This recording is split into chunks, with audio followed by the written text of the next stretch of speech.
जय माँ भवानी, जय जय राजपूताना।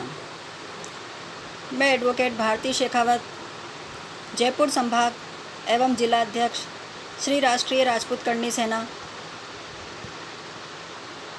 अपने सभी देशवासियों से ये कहना चाहती हूँ कि आज मैं आपके समक्ष कुछ विचारणीय मुद्दों पर बात करना चाहती हूँ। इस संदर्भ में सबसे पहले मैं श्री राष्ट्रीय राजपूत करणी सेना के सुप्रीमो दादा श्री सुखदेव सिंह जी गोगामेडी जी को बहुत बहुत साधुवाद देती हूँ कि उनके नेतृत्व में भारतवर्ष में श्री राष्ट्रीय राजपूत करणी सेना बहुत ही अच्छा काम कर रही है और इस वैश्विक महामारी के दौर में श्री राष्ट्रीय राजपूत करणी सेना के सभी आदरणीय प्रतिनिधि भूखे लोगों को भोजन करा करके एक बहुत ही अच्छा काम कर रहे हैं और भारतवर्ष के सबसे बड़े संगठन श्री राष्ट्रीय राजपूत करणी सेना का वैश्विक पटल पर नाम रोशन कर रहे हैं।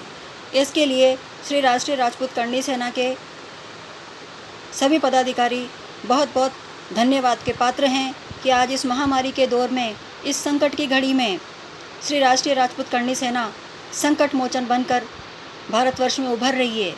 यह एक ऐसा संगठन है जो न केवल राजपूत समाज के लिए बल्कि सर्व समाज के लिए कार्यरत रहता है।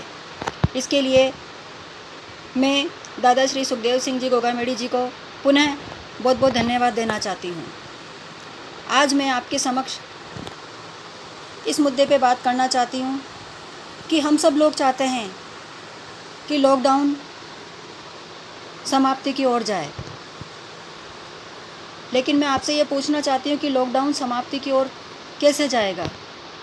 जब तक हम सरकार के द्वारा दिए गए निर्देशों का सख्ती से पालन नहीं करेंगे तब तक लॉकडाउन समाप्ति की ओर नहीं जाएगा। केंद्र सरकार ने 3 जोन बनाए हैं, रेड जोन, ऑरेंज जोन और ग्रीन जोन। जो रेड जोन में हैं उन्हें ऑरेंज जोन में आना है और जो ऑरेंज जोन में है उन्हें ग्रीन जोन में आना है और लॉकडाउन उन्हीं क्षेत्रों में हटेगा जो एरिया ग्रीन जोन में होगा।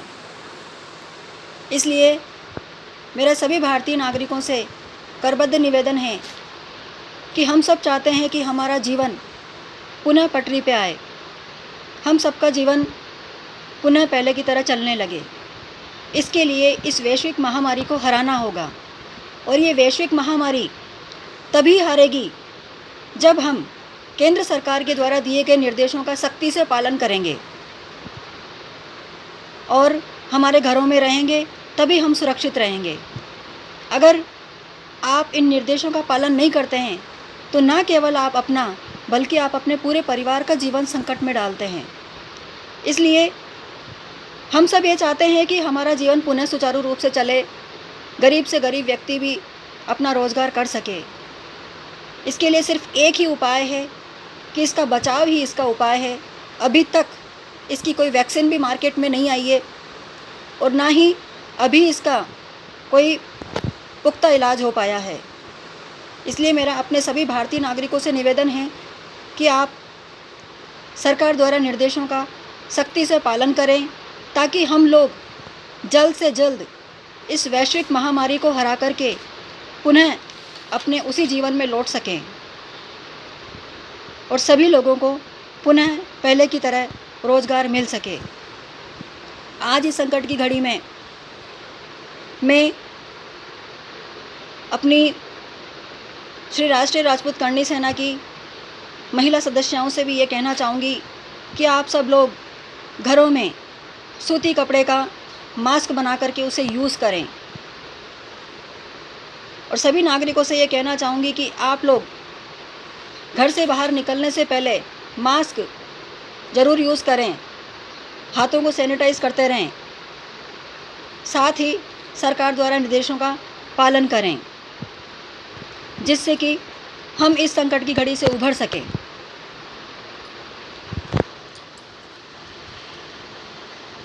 हम सब लोग चाहते हैं कि हम सरकार के निर्देशों का पालन करके इस संकट की घड़ी से जितना जल्दी हो सके बाहर निकल सकें।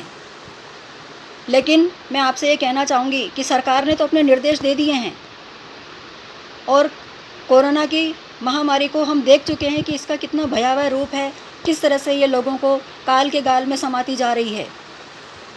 सरकार 24 घंटे हमारे साथ नहीं रह सकती और ना ही 365 दिन हमें निर्देश दे सकती है। इसका पालन तो हमें खुद को ही करना होगा और ये लड़ाई बहुत लंबी चलने वाली है। इसके लिए हम सबको धैर्य का और अनुशासन का परिचय देना होगा। जितना ज़्यादा हम धैर्य रख करके इन नियमों का पालन करेंगे, उतनी ही जल्दी हम लोग इस लड़ाई से उभर जाएंगे, क्योंकि आपका और आपके परिवार का भविष्य आपके हाथों में है। आज दुनिया भर में कोरोना का कहर जारी है। हर किसी के दिमाग में ये बात चल रही है कि लॉकडाउन कब ख़त्म होगा, इस वैश्विक महामारी से हमें कब निजात मिलेगी, क्योंकि ये संक्रमण लगातार बढ़ता जा रहा है और दिनों दिन बढ़ता जा रहा है। इस संक्रमण का प्रकोप जारी है। राज्य सरकारों से भी मैं ये कहना चाहूँगी कि जैसे कि राजस्थान, मध्य प्रदेश, महाराष्ट्र और दिल्ली जो अभी तक रेड जोन में हैं, इन राज्य सरकारों से मेरा निवेदन है कि आप लोग और ज़्यादा सख्ताई करके लॉकडाउन का अच्छी तरह पालन करवाइए, ताकि संक्रमण की रेट कम हो, मौतों का आंकड़ा कम हो और जितना जल्दी हो सके ये प्रदेश ग्रीन जोन में आ सके, ताकि आम जनता का जीवन पुनः सुचारू रूप से चल सके। अब देखना यह है कि ग्रीन जोन में आना कैसे है और अर्थव्यवस्था को पुनः पटरी पर लाना कैसे है। साथ ही हमें ये भी देखना है कि इस कोरोना की लड़ाई में कई लोगों ने अपना बलिदान दे दिया है। उनके त्याग और बलिदान को सम्मान करते हुए, उनके त्याग और बलिदान को व्यर्थ नहीं जाने देना है। मैं सभी चिकित्सा विभाग के कर्मचारी, सफाई कर्मचारी और पुलिस महकमे के सभी नायकों का हृदय से धन्यवाद और आभार व्यक्त करती हूँ कि आज आम जनता की सुरक्षा के लिए आप लोग अपनी जान की परवाह किए बिना सड़कों पर सिर्फ हम लोगों के लिए हैं, ताकि हम लोग सुरक्षित रहें। इसके लिए आप लोगों ने अपनी जान जोखिम में डाल रखी है। इसके लिए मेरा आप सबको बहुत बहुत धन्यवाद है। सैल्यूट करती हूँ मैं आप लोगों को। आज इस दहशत भरे माहौल में कुछ लोग इस तरह के कर्म कर रहे हैं, इस तरह के कार्य कर रहे हैं कि वो लोगों में और ज़्यादा दहशत फैला रहे हैं और भ्रम फैला रहे हैं। उसका ये नतीजा है कि ये लोग आम जनता को कोरोना के कारण गुमराह करके, दहशत फैला करके बिना मौत के मारने का प्रयास कर रहे हैं। तो मेरा आप सभी नागरिकों से ये निवेदन है कि आप सब लोग धैर्य से काम लें, स्वविवेक से काम लें और इस तरह के लोगों से किसी भी प्रकार की सामग्री नहीं खरीदें। इस तरह के लोगों का आप आर्थिक बहिष्कार करें, वही इन लोगों के लिए एक सच्चा सबक होगा, क्योंकि ये सब लोग अच्छी नीयत से काम नहीं कर रहे हैं। हम सबको मिलकर इस कोरोना नाम की सुनामी से मिलकर के लड़ना होगा और धैर्य का परिचय देना होगा। आज इस कोरोना की जंग में अभी तक एक सफल वैक्सीन इजाद नहीं हो पाई है। कई वैज्ञानिक इस क्षेत्र में बहुत अच्छा कार्य कर रहे हैं और सभी प्रयास कर रहे हैं कि जितना जल्दी हो सके वैक्सीन तैयार हो, लेकिन आप सब भी जानते हैं कि इतनी जल्दी वैक्सीन बाज़ार में नहीं आ सकती और इतनी बड़ी तादाद में हर जन तक अभी ये नहीं पहुंच सकती। इसलिए हमें उस वैक्सीन का इंतज़ार करना होगा ताकि जन तक ये पहुँचे और इस महामारी पर काबू पाया जा सके।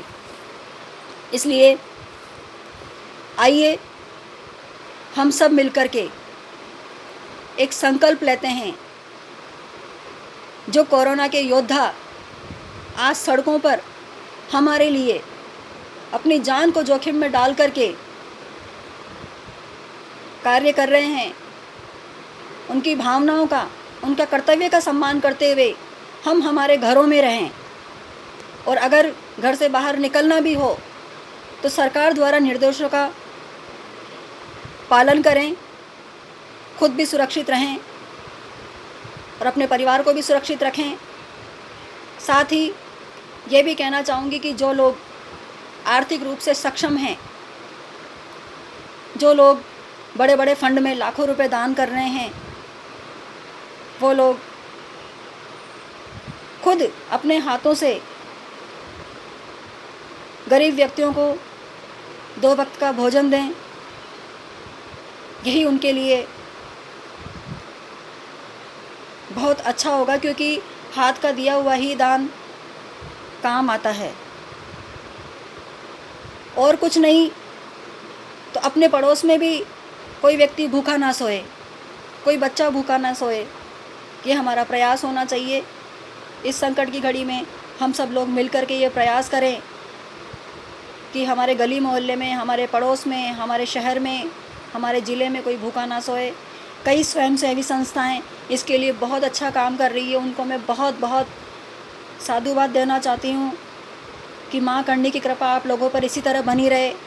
आप लोग समाज के लिए और जनता के कल्याण के लिए कार्य करते रहें। पुनः मेरा आप सभी से निवेदन है कि घर में रहिए, सुरक्षित रहिए। और एक बार पुनः मैं श्री राष्ट्रीय राजपूत करणी सेना के दादा श्री सुखदेव सिंह जी गोगामेड़ी जी को धन्यवाद देना चाहती हूँ। और हमें गर्व है कि हम सब लोग आपके नेतृत्व में काम कर रहे हैं, ये हमारा सौभाग्य है। आपका बहुत बहुत साधुवाद, धन्यवाद। हम सब लोग जन कल्याण के लिए इसी तरह कार्य करते रहें। जय माँ भवानी, जय माँ करणी, जय जय राजपूताना।